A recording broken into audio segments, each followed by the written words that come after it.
राधे राधे दोस्तों, welcome back to the channel again, doctor Kamal vlogs. और आज हम बात करेंगे डेंटल प्रॉब्लम्स के बारे में। मैं आपको मेन जो डेंटल प्रॉब्लम्स जो ज़्यादातर होती हैं, ठीक है, डेंटल रिलेटेड जितनी भी प्रॉब्लम्स हैं वो मैं आपको बताऊंगा और उनका क्या ट्रीटमेंट होता है उस बारे में आपको इस वीडियो में देखने को मिलेगा। ठीक है, तो और लास्ट में मैं आपको थोड़ा थोड़ा उसका ट्रीटमेंट कॉस्ट आपको थोड़ा आइडिया दे दूंगा, अप्रोक्स कितना कॉस्टिंग आती है इन इंडिया और एज वेल एज बाहर फॉरेन कंट्रीज़ में भी क्या उसका ट्रीटमेंट कॉस्ट रहता है जो भी डेंटल रिलेटेड आपको प्रॉब्लम्स होती हैं। ठीक है, तो वीडियो में लास्ट तक बने रहें। जिन्होंने चैनल को सब्सक्राइब नहीं किया है चैनल को कर दें सब्सक्राइब और ये जो बेल आइकन है इसको दबाना ना भूलें ताकि जो भी नोटिफिकेशन है वीडियोज़ की वो टाइम टाइम पे आपको मिलती रहे। तो चलिए स्टार्ट करते हैं आज की वीडियो।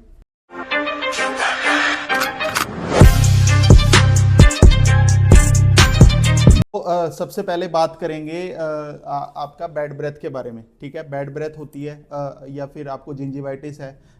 ठीक है, ये मतलब मसूड़ों में सोजस है जनरल भाषा में बात करें अगर। ठीक है, तो बैड ब्रेथ का एक मुख्य कारण जो होता है जनरली कई बार पेट की वजह से भी आपको बैड ब्रेथ की प्रॉब्लम होती है। अगर पेट आपका सही से साफ नहीं हो रहा उसकी वजह से भी बैड ब्रेथ होती है। ठीक है, सेकंड आपका कोई जिंजिवाइटिस की प्रॉब्लम है आपको, ठीक है, मुंह में सड़न हो रही है, ठीक है, उसकी वजह से भी एक मतलब जैसे आपके मसूड़े सूज रहे हैं या कोई आपकी पास ड्रेन हो रही है तो उसकी वजह से भी मुंह में सड़न होती है। या फिर कोई कैविटी बनी हुई है, दांत में खड्डा बना हुआ है, ठीक है, जिसको बोलते हैं कीड़ा लग गया दांत में, उस पर्टिकुलर जगह पे काफ़ी लॉन्ग टाइम से आपका खाना फंस रहा है तो वहाँ पे भी एक तरह से धीरे धीरे धीरे सड़न पैदा हो जाएगी। अब उसका जो ट्रीटमेंट होता है वही है कि आप जाके डेंटिस्ट के पास आपने स्केलिंग करा सकते हो, कैलकुलस, ये जो स्टेन्स आपके दांत गंदे हो रखे हैं उसको साफ करा सकते हो। जो आपकी कैविटी बनी हुई है जहाँ पे आपका खाना फंसता है उसको आप भरवा सकते हो, या जो भी आपका जो लाइन ऑफ ट्रीटमेंट बनता है आप डेंटिस्ट के पास जाके उसको करवा सकते हो। ठीक है, तो ये तो रहा बैड ब्रेथ के बारे में। और बाद में आपका डेंटिस्ट आपको उसके अकॉर्डिंगली आपको प्रिस्क्राइब कर देगा माउथ वॉश या फिर जो भी आपकी मेडिसिन है जिससे कि आपको बैड ब्रेथ की प्रॉब्लम हटे और आपका जिंजिवाइटिस जो मसूड़ों में सोजस है वो भी खत्म हो। ठीक है, तो ये तो रहा पहला।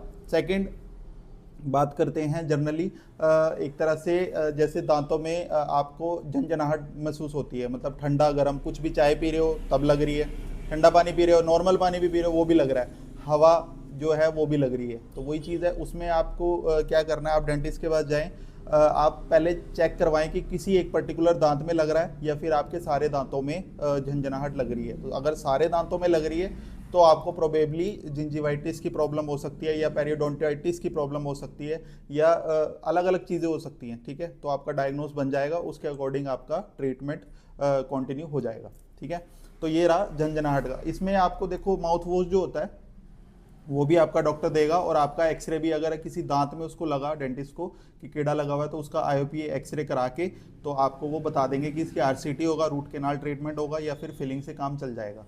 ये रहा सेकंड। अब थर्ड बात करते हैं कि जैसे कि आपको इम्पेक्टेड टूथ होता है जिसको बोलते हैं अकल जाड़, एक दो तीन चार, चार होती हैं ये, लास्ट वाली, बिल्कुल लास्ट वाली जो जाड़ होती है। जनरली ये most of the patient 80 to 90% जो पॉपुलेशन है उसमें इम्पेक्टेड टूथ पूरा प्रॉपर नहीं आता। ठीक है, 10 से 20% पॉपुलेशन में ये बिल्कुल सीधा स्ट्रेट आता है। तो उसमें क्या होता है कि अब ये मीजोडिस्टली एंगुलर बना के आ रहा है या फिर डिस्टो एंगुलर बना के आ रहा है, तो उसमें अलग अलग इसकी कंडीशंस होती हैं। तो उसमें क्या करता है, ये जो मसूड़ा है, ठीक है, अब जैसे जो का साइज जो है वो पूरा ऐसे एक जो का साइज है, अगर वो पूरा मतलब एक साइड से आपका दांत आ गया दूसरी साइड से आपका दांत नहीं आ रहा तो वो क्या करेगा, मसूड़े को ऊपर की तरफ एक तरह से बल्ज बन जाएगा। तो वो ऊपर वाला जो दांत है जब आप बाइट बनाओगे ऑक्लूजन में आएगा तो वो आपका मसूड़ा कटेगा। ठीक है, जो आपका जिंजीवा है वो कटेगा, तो उससे क्या होगा, आपको पेन स्टार्ट होगा। पेन स्टार्ट होगा, पेन से आपको इतना ज़्यादा पेन होगा जो वो रेडिएट होता है पूरे ऊपर। अगर अपर है आपका थर्ड मोलर तो वो आपके पूरे सर में दर्द होगा, अगर लोअर है तो आपके पूरे यहाँ तक आपका पेन रेडिएट होगा। तो उसका वही ट्रीटमेंट है। अगर इम्पैक्टेड टूथ है तो आप उसको जाके निकलवाएं, मतलब एक्सट्रैक्ट करवाएं, क्योंकि इसका फ्यूचर में कोई ट्रीटमेंट नहीं होता। अगर आप इसका रूट कैनाल भी करवा लें तो आपका पेन में रिलीफ हो जाएगा, बट वही है कि आप कैप नहीं लगवा सकते, तो मतलब इसका लॉन्ग लाइफ नहीं चलेगा ये दांत आपका। अगर आपका स्ट्रेट दांत है बिल्कुल सही है तो आप इसका ट्रीटमेंट कराएं। अगर उसका कोई एंगल बना हुआ है नीचे ऊपर या इधर उधर तो उसको निकलवाने में ही फायदा है, क्योंकि वो साथ वाले दांत को आपका खराब करेगा। तो भाई अब बात करते हैं टेम्पोरोमैंडिबुलर जॉइंट डिसऑर्डर्स होते हैं, टीएमजे डिसऑर्डर, ये भी एक तरह से डेंटल प्रॉब्लम ही है।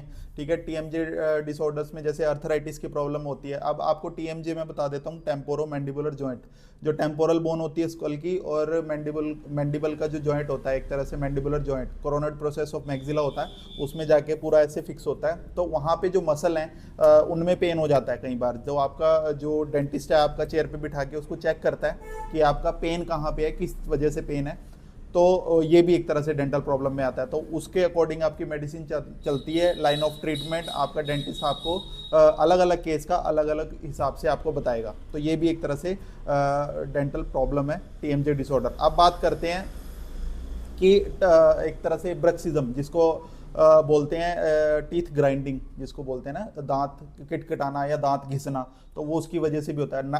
अब लोगों को थोड़ा इसमें मिक्स वो हो जाता है, मतलब कंफ्यूजन हो जाता है कि नाइट ग्राइंडिंग और ब्रक्सिज्म ये अलग अलग मतलब मिलती जुलती तो हैं लेकिन ये अलग अलग चीज़ें हैं। ठीक है, अब नाइट ग्राइंडिंग में तो आपको पता है कि रात को अब आप सो रहे हैं, कईयों को ऐसे दांत किटकिटाने की एक तरह से आदत होती है, तो वो उसमें क्या होता है, एक तरह से एड्रीजन की प्रॉब्लम हो जाती है। तो वो चीज़ उसमें क्या होता है, एक तरह से नाइट गार्ड दिया जाता है डेंटिस्ट की तरफ से, आपका पूरा एक तरह से इंप्रेशन लेके पूरा लैब भिजवाया जाता है और आपका नाइट गार्ड बन के आता है, जिससे कि जब दांत किटकिटा रहे हो तो वो नाइट गार्ड जो है वो एक तरह से दांत की जो सरफेस है, जो इनेमल है, वो ना घिसे, उसके बीच में एक तरह से ब्रेकिंग पॉइंट बन जाता है। ठीक है, अब जो ब्रक्सिज्म है, ब्रक्सिज्म जिसको टीथ ग्राइंडिंग बोलते हैं, उसका भी एक तरह से काफ़ी ज़्यादा दिक्कत पेशेंट्स को आ रही है। उसमें क्या होता है कि आपका जो दांतों में सेंसिटिविटी है वो बहुत जल्दी हो जाती है। अगर आपको टीथ ग्राइंडिंग की प्रॉब्लम है तो आपको डेंटल प्रॉब्लम होएगी होएगी। ठीक है, उसमें क्या होगा, जिंजिवाइटिस की भी आपको उसमें प्रॉब्लम हो सकती है। ठीक है, आपका अगर किसी दांत में कैविटी है तो वो क्या होगा, दांत कमज़ोर हो गया तो वो अगर आप ग्राइंडिंग कर रहे हो तो वो दांत टूट सकता है, मतलब उसका जो इनेमल जो लेयर है वो टूट सकती है, तो वही आप कैपिंग की तरफ जा सकते हो। देखो जितनी भी डेंटल प्रॉब्लम्स है ना, ये एक दूसरे से कनेक्ट करती हैं। ठीक है, तो आप डेंटिस्ट के पास जाके अपना ट्रीटमेंट डिसाइड करवा सकते हो। अब बात करते हैं अगला कि आप कुछ चीज़ें ऐसे क्या करें अपने डेली रूटीन लाइफ में जिससे कि आपको 80 to 90% आपकी जितनी भी डेंटल प्रॉब्लम्स हैं वो ख़त्म हो। ठीक है, आप क्या करें, हर 3 महीने में अपना ब्रश चेंज करें। ठीक है, एकदम हार्ड ब्रश नहीं आपको लेना, कोई अच्छा कंपनी का ब्रश लें। ठीक है, सॉफ्ट ब्रिस्टल्स हों जिसके, वो आप ब्रश लें। और कोलगेट जो है फ्लोरिडेटेड टूथपेस्ट लें, ऐसा कोई पेस्ट ना लें जिसमें कि SLS हो, सोडियम लॉरल सल्फेट जिसको बोलते हैं। वो एक तरह से फोमिंग एजेंट होता है और आपका एक तरह से टॉक्सिसिटी जो मुंह के अंदर एक तरह से टॉक्सिसिटी बढ़ाता है, मतलब एक तरह से एंजाइम बनाता है जिससे कि हमारी इनेमल की जो 3 लेयर्स होती है ना, इनेमल, डेंटिन और पल्प, इनेमल की जो लेयर है, जो सबसे ऊपर की लेयर है दांत की, उसको कमज़ोर करता है ये SLS वगैरह। तो मैंने पुरानी वीडियोस में भी आपको बताया कि आपका कौन सा टूथपेस्ट आपके लिए सही रहता है। ठीक है, मैं डिस्क्रिप्शन में लिंक भी डाल दूंगा उसका, वो वीडियो भी आप देख सकते हो। और अब बात करते हैं जैसे सबसे पहले तो हो गया ये ब्रश के बारे में। अब ब्रशिंग हैबिट्स कैसे हैं, ऐसे ऐसे नहीं रगड़ना, सर्कुलर मोशन में आपको ब्रश करना है, अपर से मतलब ऊपर से नीचे की तरफ और नीचे से ऊपर की तरफ, ऐसे सर्कुलर मोशन में आपको ब्रश करना है। ठीक है, अब बात करते हैं रात को सोने से पहले ब्रश करना है आपको। ठीक है, मैं हर वीडियो में आपको बताता हूँ, ये वाली चीज़ भी कर सकते हो आप।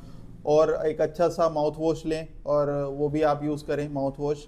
और हर 2 या 3 महीने में डेंटल चेकअप करवाएं ताकि जो भी चीज़ होने वाली है स्टार्टिंग में, प्रायर में ही वो चीज़ ख़त्म हो जाए। मतलब आप लास्ट स्टेज पे ना डेंटिस्ट के पास जाएं कि जब आपका दांत निकालना ही पड़े या फिर उसको रूट कैनाल करवाना पड़े। ठीक है, आप जब जाएं डेंटिस्ट के पास जब आपकी स्टार्टिंग स्टेज है या दांत में आपको थोड़ा सा डाउट हो रहा है कि इसमें कुछ ना कुछ प्रॉब्लम है, तो आप डेंटिस्ट के पास जाएं। ठीक है, नियर बाय डेंटिस्ट के पास जाएं ताकि वो चीज़ वहीं पे ख़त्म हो सके। बात करते हैं एक प्रॉब्लम होती है बहुत ज़्यादा, मिस अलाइन टूथ। ठीक है, अलाइनमेंट जो एक तरह से दांतों की अलाइनमेंट है वो आगे पीछे है, नॉर्मल ऑक्लूजन में नहीं है। ठीक है, जैसे कस्प टू कस्प, इसमें एक पड़ा है हमारे पास, इनमें तो है ही नहीं नॉर्मल चीज़ कुछ, सारी मतलब टेढ़े मेढ़े ही है। नॉर्मल ऑक्लूजन जिसको बोलते हैं ना, जैसे आपको ये देख पा रहे हो, इस तरह का नॉर्मल ऑक्लूजन नहीं है। आगे पीछे दांत है जिसको बोलते हैं कि दांतों में तारे, आपने सुना होगा कि दांतों में तारे लगी हुई हैं, ऑर्थोडोंटिक ट्रीटमेंट हुआ हुआ है, तो वो चीज़ होती है। तो ऑर्थोडोंटिक ट्रीटमेंट अब पेशेंट्स पूछते हैं कि कब आप करवाएं, तो मिनिमम आपको 12 से 13 साल, ठीक है, 12 से 13 साल बच्चे की एज होनी चाहिए, क्योंकि 12-13 साल तक मैक्सिमम दांत आ जाते हैं ना परमानेंट टूथ। 12 या 13 साल तक मैक्सिमम दांत आ जाते हैं, तो उसके बाद ही आप ट्रीटमेंट की तरफ जाइए। नहीं है कि 9-10 साल का बच्चा है तो आप उसको ऑर्थोडोंटिक ट्रीटमेंट के लिए लेके जा रहे हो। तो वो चीज़ का ध्यान रखें कि एक पर्टिकुलर एज 15 साल तक आप उसका स्टार्ट करवा सकते हो ऑर्थोडोंटिक ट्रीटमेंट। वही है, 1-2 साल में आपका ऑर्थोडोंटिक ट्रीटमेंट हो जाता है। अगर आपके अपर वाले दांतों में अलाइनमेंट टेढ़े मेढ़े दांत है तो वो सिर्फ ऊपर वाले दांतों उसमें लगेगी। अगर आपके दोनों ही ऊपर वाले में भी और नीचे वाले दांतों में भी अलाइनमेंट सही नहीं है, दांत आगे पीछे हैं या फिर ऊपर मतलब कोई दांत बड़ा है या क्या है, तो वो ऑर्थोडोंटिक ट्रीटमेंट से आपका वो सही हो सकता है, पूरा ओक्लूजन में आ सकता है। ठीक है, साइड से आपकी प्रोफाइल ली जाती है, साइड से आपका देखा जाता है कि जैसे क्लास 1 माल ओक्लूजन है जिसमें कि मैक्सिलरी जो है वो दांत आगे की तरफ होते हैं, क्लास 2 माल ओक्लूजन में जो मैक्सिलरी दांत थोड़े पीछे होते हैं। ठीक है, ऐसे इस हिसाब से आपकी वो ऑर्थोडोंटिस्ट आपको बता देगा, डेंटिस्ट आपको बता देगा, तो वो भी आप करवा सकते हैं। अब नेक्स्ट बात करते हैं, पेरियोडोंटल प्रॉब्लम्स होती हैं पेशेंट्स को। ठीक है, पेरियोडोंटाइटिस होता है जिसमें कि एक तरह से बोन की जो है वो स्ट्रेंथ कम हो जाती है, जो सॉकेट से आपका जो दांत जो है वो हिलना स्टार्ट हो जाता है। ठीक है, वो एक तरह से जिंजिवाइटिस जब हमारा सही नहीं होता तो वो लास्ट में जाके पेरियोडोंटाइटिस में कन्वर्ट हो जाता है। तो वही चीज़ है कि वही मैंने जो आपको बताया कि स्टार्टिंग में अगर आपने गौर नहीं करी तो वो लास्ट में जाके आपके दांतों को ख़राब करेगा। फिर वही है, अगर दांत निकल गया तो आप इम्प्लांट करवाओगे, खर्चा बढ़ गया आपका, या फिर आप डेंचर लगवाओगे जो कि आपका कंफर्टेबल नहीं होता। ठीक है, तो वही चीज़ है कि आप स्टार्टिंग में ही जैसे ही आपको कोई चीज़ का डाउट हुआ आप डेंटिस्ट के पास जाएं और अपनी प्रॉब्लम का सॉल्यूशन लें। ठीक है, तो बाकी अगर आपको किसी भी चीज़ में कोई डाउट लगा हो तो आप कमेंट सेक्शन में बोल सकते हो, या कोई टॉपिक जिस पे मैं वीडियो बना सकूं, ठीक है, तो मेरे को बता सकते हो, आप सजेस्ट कर सकते हो। बाकी जो यमुनानगर के लोकलाइट्स हैं, जगाधरी के लोकलाइट्स हैं, हमारा ससोली रोड पे ही श्री श्याम डेंटल क्लिनिक है, हमारा गवर्नमेंट स्कूल है उसके बिल्कुल पास, गवर्नमेंट स्कूल के बिल्कुल पास है श्री श्याम डेंटल क्लिनिक। आप आ सकते हैं और ज़्यादा से ज़्यादा वीडियो को शेयर करें अपने दोस्तों के साथ, अपने फ्रेंड्स के साथ, रिलेटिव्स के साथ जिनको डेंटल प्रॉब्लम्स है, या फिर थोड़ा उनको पता लग सके कि कैसे कैसे डेंटल की जो एक तरह से प्रॉब्लम्स है उनका सोल्यूशन मिलता है। ठीक है, कॉस्टिंग की बात करें तो अब देखो जनरल मैं बता दूं, फिलिंग्स का रेट जो होता है वो अलग अलग होता है, स्टार्टिंग फ्रॉम 400 to 500, आपकी 1000, 1500, 2000 तक भी। वो क्या डिपेंड, वो किस पे आप उसको कैटेगराइज कर सकते हो, आपका जो क्लिनिक है वो किस जगह में है, लोकेशन क्या है क्लिनिक की। अगर बहुत ही बढ़िया इलाके में, मतलब शहर में आपका क्लिनिक है, मतलब कोई क्लिनिक है या हॉस्पिटल है, तो उसका रेट थोड़ा हाई होगा, हाई फाई होगा, क्योंकि उस हिसाब से वहाँ स्टाफ है, उनकी सैलरीज है। तो अगर आपका जो थोड़ा नॉर्मल एरिया में है तो वो आपका रेट थोड़ा कम होगा। अब आरसीटी की बात करें तो 2000, 2500, 3000 अलग अलग रेट आरसीटीज़ का होता है। ठीक है, अलग अलग जगह पे वही बात आ गई। तो स्टार्टिंग में अप्रोक्स आपको बता रहा हूँ 2000, 2500, 3000 आरसीटी का रेट होता है। अब कैपिंग की बात करें, अगर पीएफएम की बात करें तो वही है 2000, 1500, 2500 अलग अलग रेट होता है। और इम्प्लांट्स की बात करें 20, 22, 25 हज़ार से स्टार्ट हो जाते हैं इम्प्लांट्स, अलग अलग क्वालिटी के इम्प्लांट्स होते हैं, आप लगवा सकते हो। डेंचर्स की बात करें 8-10 हज़ार से स्टार्ट हो जाते हैं, 15 हज़ार का भी डेंचर है वो भी आप लगवा सकते हो। ऑर्थोडोंटिक ट्रीटमेंट्स हैं वो भी अलग अलग हैं, उनकी कॉस्टिंग की बात करें तो वही है 25,000 से लेके 80,000 तक। जैसे जैसे केस मतलब अगर लंबा चलना है तो उसकी कॉस्टिंग ज़्यादा होगी, ऊपर ऊपर में लगना है तो कॉस्टिंग थोड़ी कम होगी, अगर दोनों साइड में तारें लगनी है तो वो कॉस्टिंग थोड़ी ज़्यादा बढ़ जाएगी। तो यही है, जैसे जैसे आपका एक तरह से ट्रीटमेंट चलता रहेगा उस हिसाब से आप पैसे देते रहना, मतलब आपको एकदम पैसे नहीं देने, आप थोड़े थोड़े करके पैसे दे सकते हो। ठीक है, अब बात क्या करें इम्पेक्शंस की। इम्पेक्शंस का रेट जो होता है वो अलग अलग है। देखो 1000, 2000, 1000, 1500 में आपका इम्पैक्टेड टूथ निकलता है, मतलब हम निकालते हैं जो, बाकी अलग अलग हैं, 2, 2500, 3000 भी लेते हैं, जो जिसको सर्जरी बोलते हैं। ठीक है, तो वो भी आप निकलवा सकते हो। बाकी जितनी भी चीज़ें, अगर कुछ चीज़ रह गई है तो आप मेरे से कमेंट सेक्शन में पूछ सकते हो। अपने दोस्तों के साथ वीडियो को शेयर करें। जल्दी ही आपसे नई वीडियो में मिलते हैं। Thank you so much. Radhe Radhe.